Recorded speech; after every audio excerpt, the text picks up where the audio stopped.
benvinguts al Blend Tips d'aquesta setmana. Imaginem-nos que tenim un objecte que li volem posar un material, o més ben dit una textura. Això és un arc per on pot passar, és un arc d'entrada o sortida d'una cursa de motos, de bicicletes, i el que fem és, quan li afegim una textura,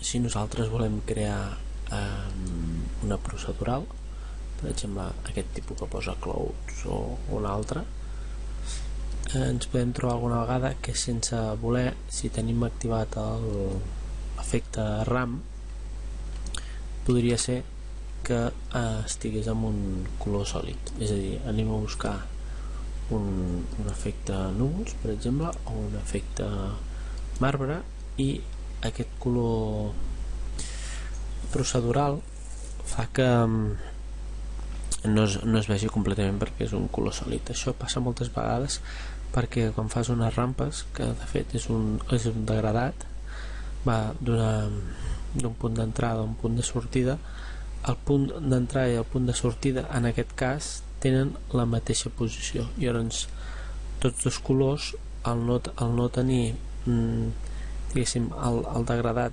d'un cap a l'altre, fa que tot sigui de sòlid. Com s'arregla això? Doncs situant-nos en el punt d'entrada, o al principi del degradat i al final del degradat, el 0 i l'1, i comprovar que la seva posició és diferent. És a dir, la posició final tenim la posició 1 i al principi hauríem de tenir la posició 0, i llavors aquí ja veiem els dos degradats.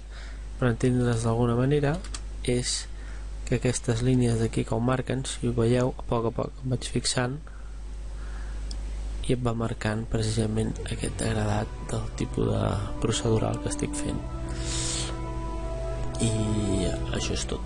Senzillament que a vegades podria ser que sense voler haguéssim modificat aquest valor i ens sortís sòlid a tots els procedurals i no entenguéssim per què no els podem veure. És perquè hem de modificar la posició del valor d'entrada, o en aquest cas d'aquest.